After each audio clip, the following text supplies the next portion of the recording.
그 논쟁은 어찌 보면은 2000년 교회 역사상에 있어서 중요한 논쟁이며, 그리고 끝이 있을 수가 없는 그러한 토론이기도 합니다. 구원은 하나님께서 계획하시고 그리고 주도하시고 하나님이 이루시는 것이라는 측면을 강조하는 그러한 신학적 사상을 켈빈주의라고 그렇게 말합니다. 여러분 들어보셨죠? 네. 이와 반면에 구원이 하나님이 이루어 놓으신 것은 틀림없지만은 인간이 응답하고 받아들여야만 구원이 이루어진다는 것을 강조하는 신학적인 사상을 알미니언주의라고 그렇게 부릅니다. 이게 바로 장로교회와 감리교회가 달라지게 된 근본적인 논쟁이기도 합니다. 하나님의 주관에 의한 선택과 주권에 의한 선택과 그리고 인간의 자유의지에 의한 책임이 어떻게 조화할 수 있느냐 하는 것은 어찌 보면 도저히 풀릴 수 없는 숙제의 하나입니다. 그러나 성경은 구원이 하나님이 주도하시는 것에는 틀림이 없지만 하나님의 경륜이 이루어지기 위해서는 인간의 결단 또한 필요 불가결한 것이라는 것을 강조하고 있는 것도 사실입니다. 예를 들어 볼까요? 영접하는 자, 곧 그 이름을 믿는 자에게는 하나님의 자녀가 되는 권세를 주셨으니. 너무나도 쉬운 말씀인데 영접하기로 결단하는 것은 바로 누구의 책임이냐면 인간의 책임이라는 것입니다. 이와 맥락을 같이 해서 복음을 전하는 것도 바로 우리의 책임이라고 성경은 말씀하고 있습니다. 지난번에 우리가 살펴본 로마서 9장이 하나님의 선택 문제를 다루고 있다면은 오늘의 10장에는 구원이 이루어지기 위해서 우리 인간이 결단하고 응답해야 하며 또 이 영광스러운 복음이 전해지기 위해서 우리가 해야 할 책임이 있다는 것을 강조하고 있습니다. 여러분 기억나시는지 모르겠습니다. 마치 응답하라 1988하고 비슷해요.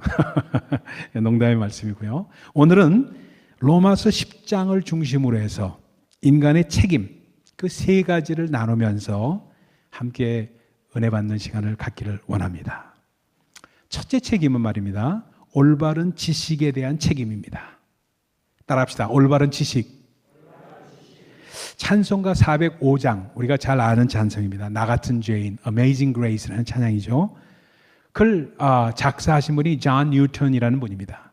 존 뉴턴이라는 노예 상인 출신 그 slave trader 노예 상인입니다. 그 출신 목사님이 있습니다. 그분이 천국에 대한 설교를 하면서 우리가 천국에 가면은 그렇게 막 놀랄 수밖에 없는 이유를 세 가지로 그분이 설명을 합니다.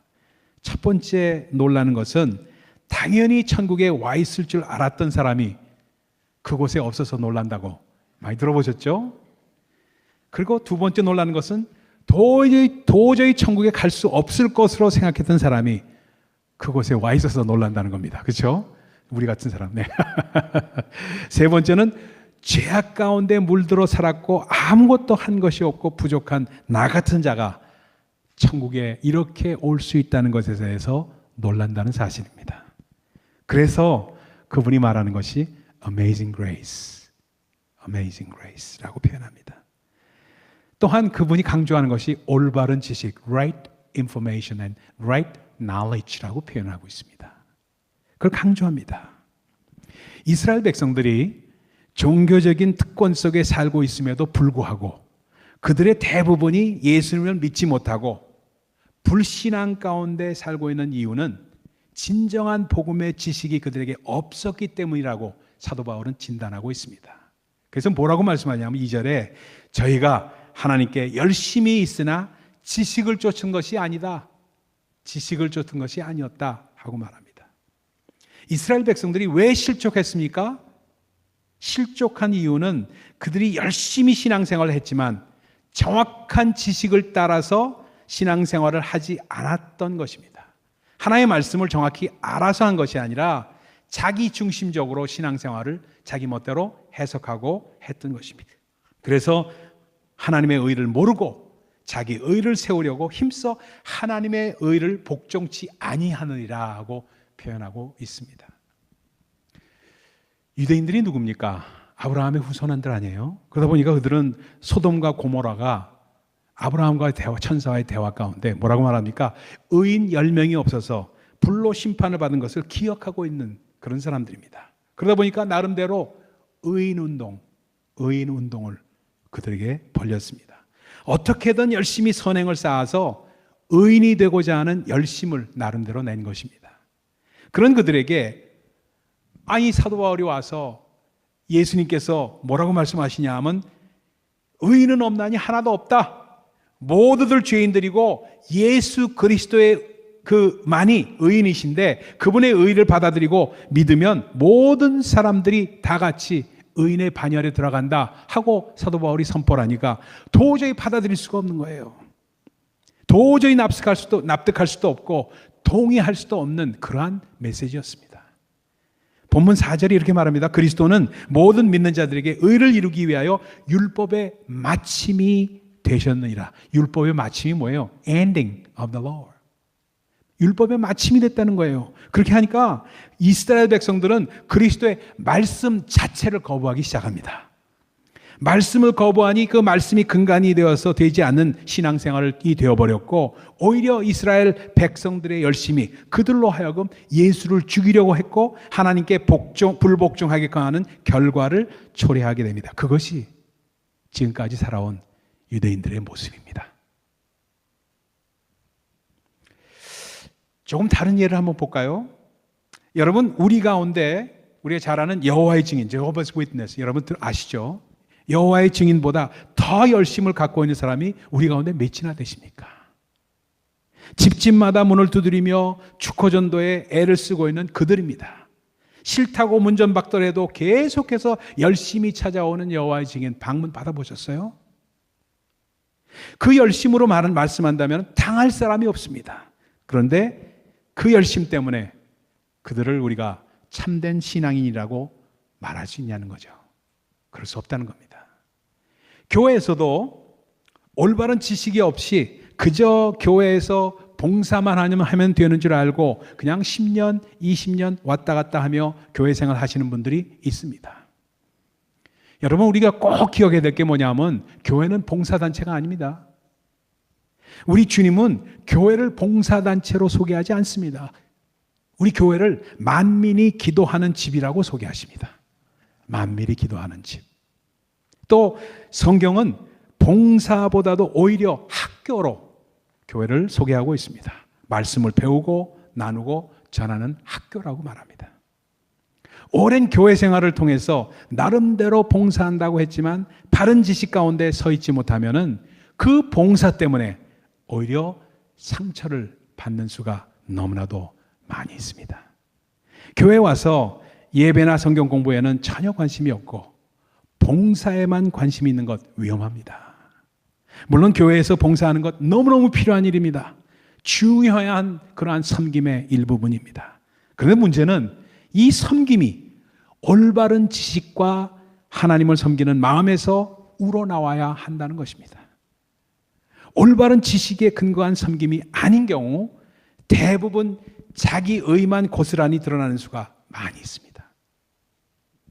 무의식 중에 나는 그래도 하나님께 자랑할 게 있다고 생각하는 수가 있습니다.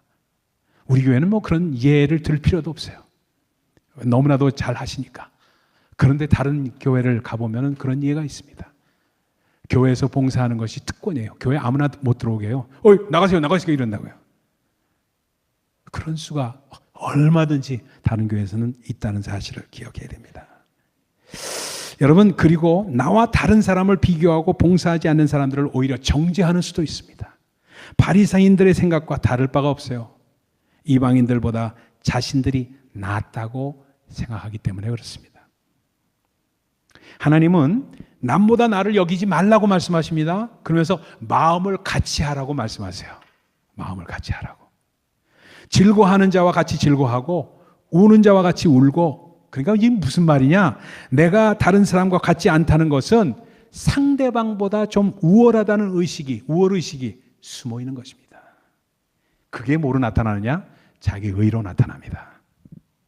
이스라엘 백성들의 모습은 하나님 앞에서 자기 의를 먼저 내세운 사람들입니다.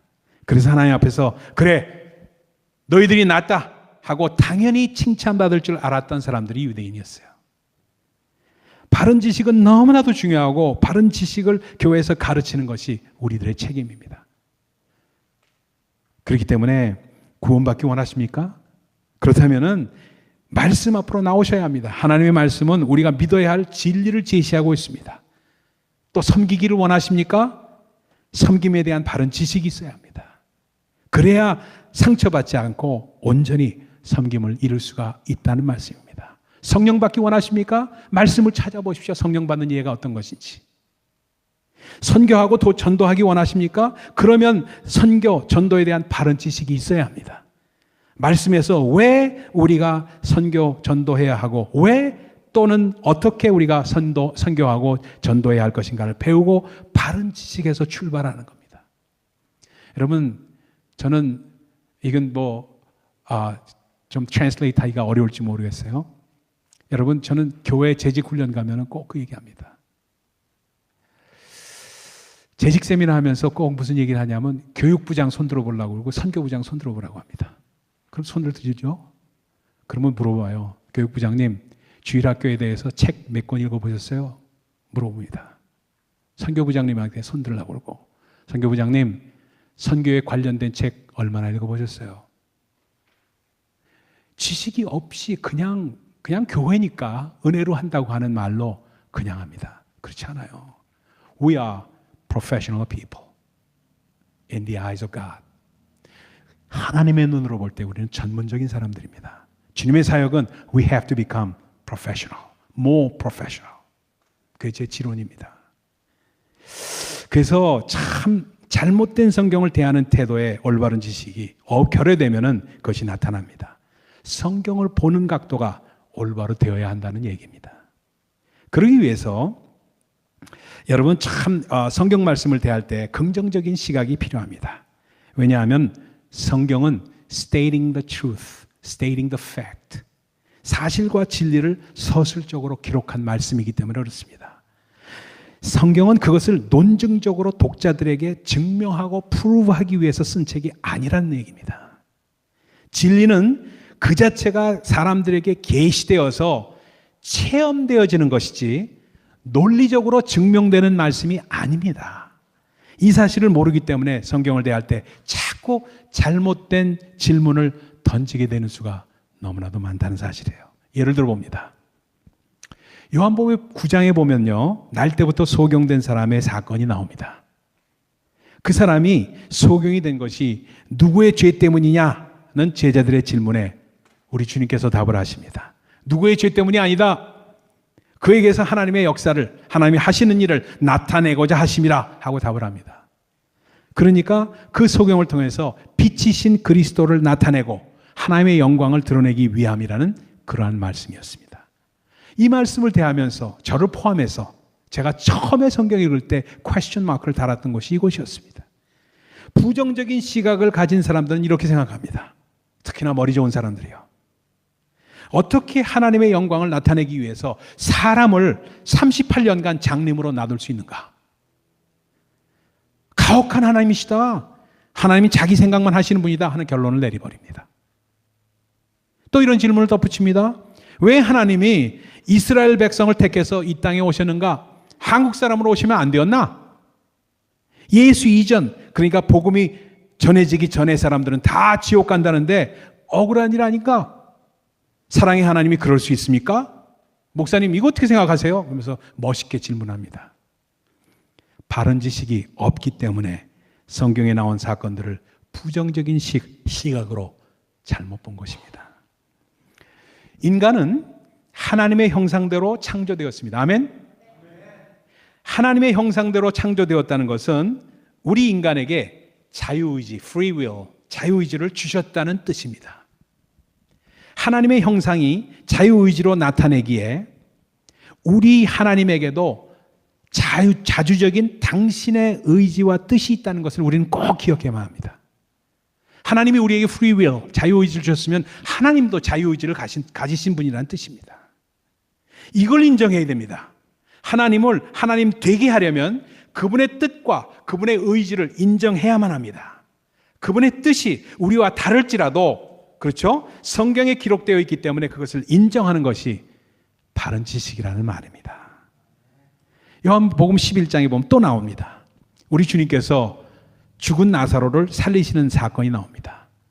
그 사건을 읽으시면서 수의가 입혀진 상태에서, 이렇게 누워있는 상태에서 나사로야 일어나라 하니까 무덤에서 나오는 것을 읽으면서 죽은 나사로가 살아나는 것은 인정하겠다. 그렇지만 어떻게 수의 입혀진 사람이 걸을 수가 있느냐, 다리를 묶어놓지 않았느냐 하고 반박하는 사람을 저는 성경 공부할 때 봤습니다. 성경을 의심하면 끝이 없습니다. 죽은 자가 살아나는 것을 믿으면서 다리가 풀리는 것을 믿지 않겠다는 것은 참 어리석은 일입니다. 또 우리 주님께서 제자들에게 뭐라고 말씀하십니까? 풀어놓아 다니게 하라고 말씀하시지 않으세요? 그렇기 때문에 정말 성경은 어떻게 잘못된 질문을 계속하게 되면은 계속 잘못된 질문으로 이어질 수밖에 없는 것이고, 성경은 사건을 증명하기 위해서 기록한 말씀이 아니라 사건을 사건 그대로 서술적으로 기록한 말씀이라는 사실을 인정해야만 합니다. 그래서 말씀을 대할 때 사건 자체의 사실 여부를 따지는 것은 불신앙입니다. 바른 지식에 인한 신앙이라는 것은 사건에 나타나 있고 그 사건의 배후에 계신 하나님을 바라보면서 그분을 만나려고 하는 것, 그것이 우리의 신앙입니다. 성경의 사건을 통해서 도전을 받고 그 성경 속의 인물들에게 베푸신 하나님의 은혜를 깨닫고 그것을 체험하리라 결단하며 그리스도와 연합된 생활을 하는 것, 그것이 바로 바른 지식의 목적입니다. 바로 알고 바로 믿어야 합니다. 우리의 책임입니다. 두 번째입니다. 두 번째는 말씀을 듣고 믿고 시인하는 책임입니다. 사도 바울은 오늘 본문 가운데 가장 중요한 핵심 가운데 하나로 하나님의 경륜 가운데 예비하신 구원을 우리가 실제로 얻는 방법을 소개하고 있습니다. 어떻게 하면 믿음이 생기는가? 어떻게 하면 구원을 받게 되는가? 그는 간단하게 말씀합니다. 믿음은 들음에서 난다. 따라합시다. 믿음은 들음에서 난다. 그러니까 모든 수단과 방법을 다 동원해서 열심히 하나님의 말씀을 들어라. 그리고 마음으로 믿어라. 그리고 거기에서 그치지 말고 반드시 입술로 시인해라 하고 말씀합니다. 그리고 저 유명한 로마서 10장 17절로 못을 탁 박았습니다. 믿음은 들음에서 나며 들음은 그리스도의 말씀으로 인함이라. 어떤 믿음이 좋은 그러한 할머니가 한 분 계셨습니다. 이분이 연세가 많이 드시니까 노안에 걸리셔서 그 다음에 1년 동안 병원에 입원해야 하는 그런 삶을 살게 되었습니다. 건강할 때는 열심히 다니면서 전도를 했어요. 시장에서, 동네 가게에서, 동네 어귀에서 전도하시던 그런 분이었습니다. 그러니까 병원에 누우니까 꼼짝할 수가 없으니까 어떻게 할 도리가 없었습니다. 그래서 병상에 누워서라도 어떻게 하면 전도할 수 있을까를 골똘히 생각하며 기도하다가 하나님께서 지혜를 주셨습니다. 기발한 아이디어를 주셨어요. 할머니가 뭘 하냐 하면 아르바이트 학생을 고용했습니다. 돈을 주고. 그리고 그 학생에게 하루에 3시간, 4시간 동안 성경을 읽어달라고 부탁을 합니다. 내가 병이 들어서 성경을 읽지 못하니까 여기 옆에서 성경을 읽어주게. 그러면 내가 일주일에 얼마씩 주겠어. 하고 약속을 했습니다. 그 학생을 고용한 거예요. 그 학생이 성경을 읽습니다. 마태복음, 마가복음, 누가복음, 요한복음, 사도행전 이런 순서로 읽어 나갑니다. 그러다가 중요한 구절이 나오잖아요. 그럼 반복시킵니다. 주 예수를 믿으라. 그리하면 너와 네 집이 구원을 얻으리라. 하고 읽으면 이봐 학생, 거기 무슨 말이었죠? 잘 안 들리는데 다시 한번 읽어주겠나? 주지 않겠나? 하고 부탁을 합니다. 그러면 학생은 할머니 부탁이니까 또 읽습니다. 그런데도 말씀에 막 부딪힘이 없는 것 같으면 2번, 3번 계속 반복을 시킵니다. 그렇게 성경 읽기를 시키니까 나중에 그 학생이 성경을 읽다가 말씀에 감동을 받고 성령의 은혜로 주님을 영접하는 학생들이 생기더라는 거예요. 그렇게 해서 주님을 영접시킨 학생이 1년 병원에 있을 동안에 10명이라는 거예요. 10명. 대단한 일입니다. 대단한 일이에요. 지금 제가 무엇을 말씀하고 있습니까? 믿음은 말씀을 들음에서 난다는 성경의 예증 사건입니다. 믿음은 말씀을 들으면서 납니다. 어머니가 잉태하지 않고는 아기를 낳을 수 없는 것과도 같습니다. 그래서 믿음은 성령님의 역사로 잉태되어야만 생동할 수가 있다는 말씀입니다. 그런데 이러한 믿음의 잉태를 이루기 위해서는 말씀을 듣는 행위, 그리고 마음에 믿고 고백하는 행위가 따라야 한다는 겁니다. 이게 바로 인간의 책임입니다. 믿음은 씨앗 같아서 우리가 잘 관리해야 성장합니다. 관리하는 것은 바로 활성화시킴을 의미합니다. 믿음을 활성화하려면 언제나 긍정적이고 적극적인 생각을 하고 믿고 시인하고 그에 따르는 행동을 해야만 합니다. 그러면 마귀가 어떻게 방해하는지 아십니까? 마귀 이렇게 방해합니다. 사람들로 하여금 하나님의 말씀을 듣지 못하도록 막으려고 길을 쓰고 방해합니다. 설교하는 목사로 하여금은 어떻게 하느냐면 도무지 무슨 말씀인지 종잡을 수 없는 설교를 하게 되는 거, 혼미한 설교를 하는 거, 이거 죄악이에요, 사실. 제가 가끔 혼미한 설교할 때 죄악을 범하는 겁니다. 칼바스가 어떻고 니버가 어떻고 유명한 어떤 철학자의 이야기를 자꾸 함으로 말미암아 말로는 유식한 말인지는 알아듣겠는데 지금 무슨 말을 하려고 하는지 이해가 안 되게끔 합니다. 전혀 가슴에 와닿지도 않습니다. 마귀의 전략이에요. 마귀는 또 이렇게 또 성도들을 유혹합니다. 하나님의 말씀이 전해지는 설교 시간에 자꾸만 졸게끔 만듭니다.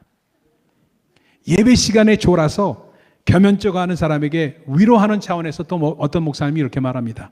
하나님은 사랑하는 자에게 잠을 주십니다 하고 했으니까요. 집사님 너무 하나님이 무척 사랑하시는가 봐요. 그래서 잠이 오는 겁니다. 눈 감고 아직도 있는 분도 계세요. 얼마나 피곤하세요. 그래도 교회에서 조는 게 집에서 TV 보고 앉아있는 것보다는 낫지요. 그렇게 말합니다. 여러분 그렇지 않습니다. 분명히 알아야 됩니다. 여러분 저도 옛날에 많이 졸아봤습니다. 그래서 알아요. 많이 졸아봤기 때문에 알아요. 그 자리에 저 있을 때 많이 졸아봤습니다. 근데 교회에서 조는 것, 육신이 피곤 때문에 조는 거 아닙니다. 절대 그렇지 않아요. 피곤이 문제가 아니고 정말 피곤할 수도 있죠. 그러나 피곤이 문제가 아니고 영적인 문제입니다. 마귀는 우리의 마음을 혼미케 하고 그리스도의 영광의 복음의 광채가 비춰지지 못하도록 막고 있다는 거예요. 졸지 마세요.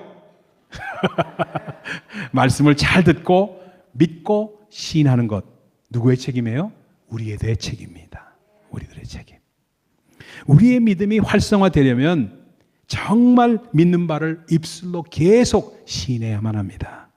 입술의 시인은 창조적인 역사를 낳습니다. 그래서 성경이 이렇게 말하죠. 죽고 사는 것이 혀의 권세에 달렸다. 혀는 비록 작지만 온몸을 억어합니다. 제어한다는 뜻입니다. 그래서 사람이 혀로서 부정적인 말을 하면 혼과 육체와 생활이 부정적인 세력에 잡혀버리고 맙니다. 그러나 혀로서 긍정적인 말을 하면 역시 혼과 육체와 생활이 긍정적이 된다는 뜻입니다. 세 번째 마지막입니다. 믿음의 말씀을 전하는 책임이 세 번째 책임입니다.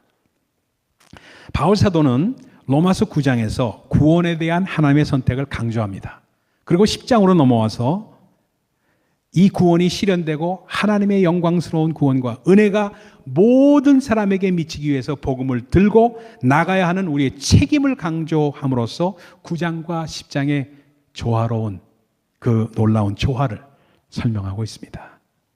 이렇게 말합니다. 그런즉 저희가 믿지 아니하는 자를 어찌 부르리요? 듣지도 못한 이를 어찌 믿으리요? 전파하는 자가 없이 어찌 들으리요? 보내심을 받지 아니하면 어찌 전파하리요? 기록된 바 아름답도다 좋은 소식을 전하는 자들의 발이여 함과 같으니라. 사도 바울은 말입니다. 우리가 말할 때 흔히 믿음의 사도라고 표현합니다. 그분은 복음을 전하고 불신자에게 예수를 믿게끔 하는 일에 생명을 건 사람이었어요. 생명을 걸었어요. 그런 분이기 때문에 이렇게 말합니다. 내가 복음을 전할지라도 자랑할 것이 없으면 내가 부득불 할 일임이라. 만일 복음을 전하지 아니하면 내게 화가 있음이로다. 무서운 말입니다. 복음을 전한다는 것은 우리의 책임이라는 겁니다. 복음을 전한다는 것은 주로 두 가지 용어를 사용합니다. 첫 번째는 전도입니다. 복음이 이미 전파된 지역에서 복음을 전하는 것을 전도라고 말합니다. 두 번째는 선교입니다. 선교는 복음이 아직 충분히 전파되지 않은 지역에 복음을 전파하는 것을 선교라고 우리는 말합니다. 나의 이웃, 나의 가족, 친지들에게 복음을 전하는 것, 전도입니다. 모든 족속에게 복음을 전파하라고 하니까 알게 모르게 이 마귀의 전략이죠. 모든 족속에게는 하는데 우리 가정은 빼버리고 맙니다.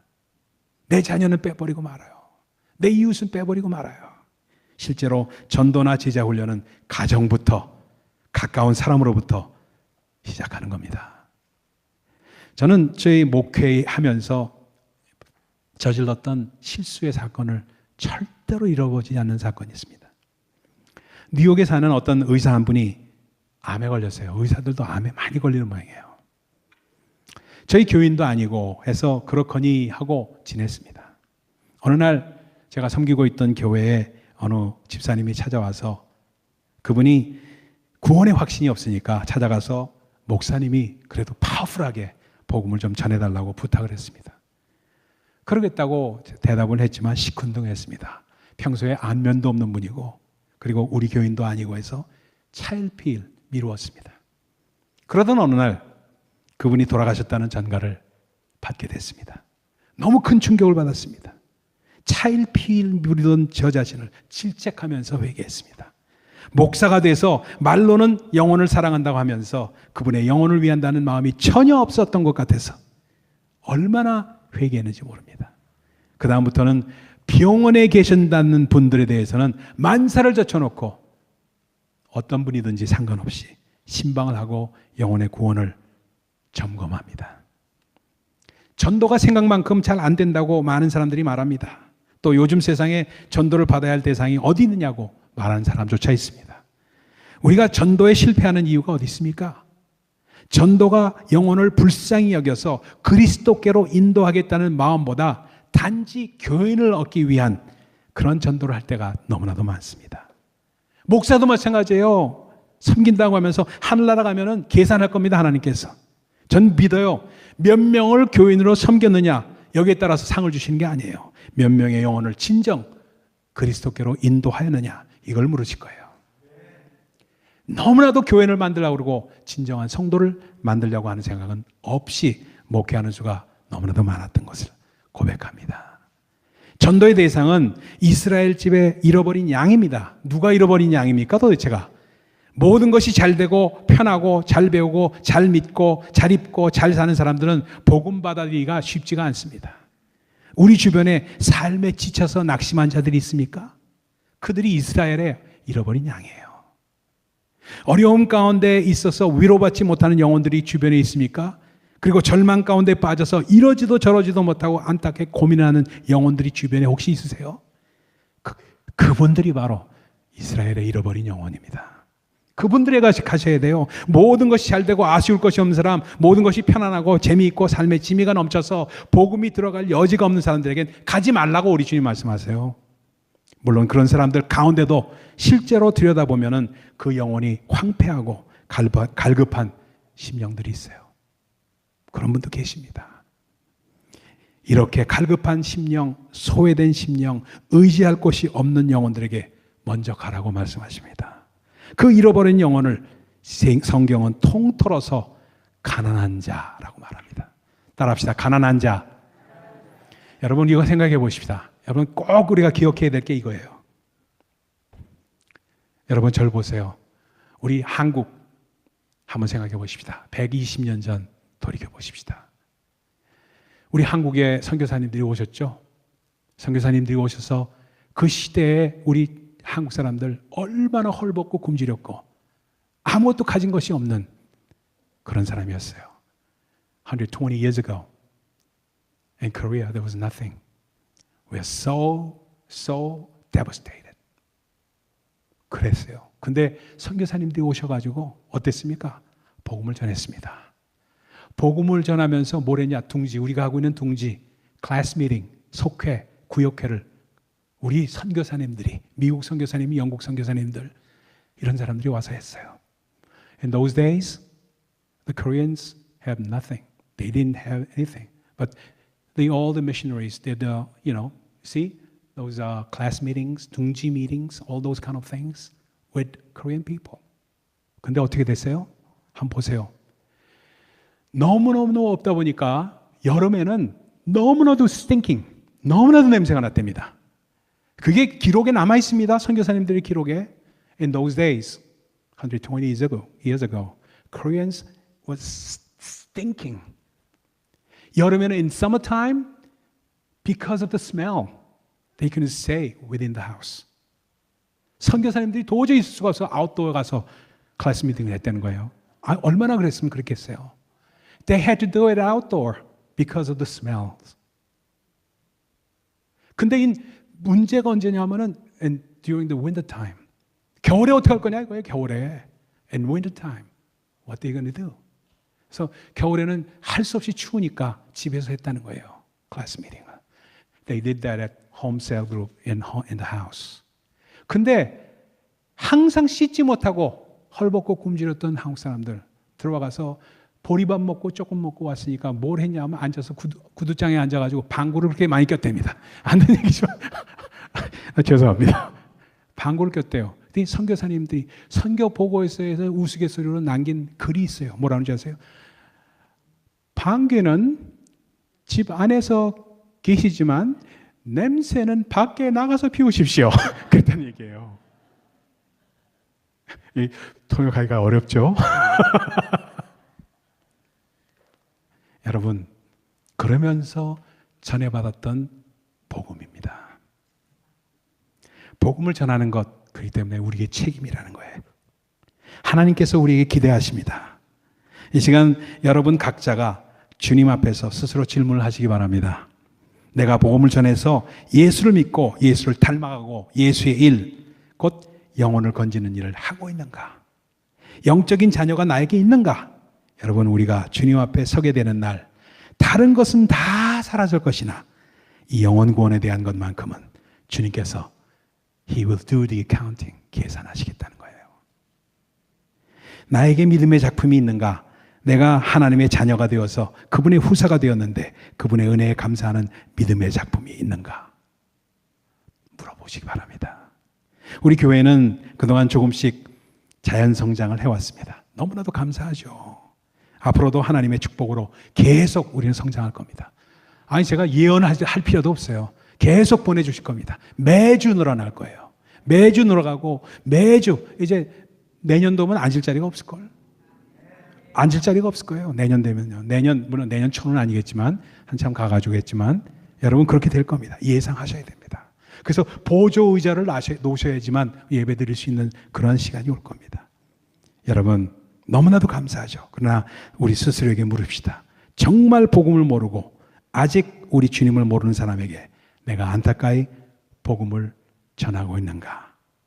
바른 지식 말씀을 듣고 믿고 신하는 것, 그리고 그 말씀을 전하는 것, 누구의 책임도 아니에요. 바로 우리들의 책임입니다. 기도하십시다. 하나님 감사합니다. 오늘 귀한 말씀 가운데 주님 함께 하시고 역사하셔서 주님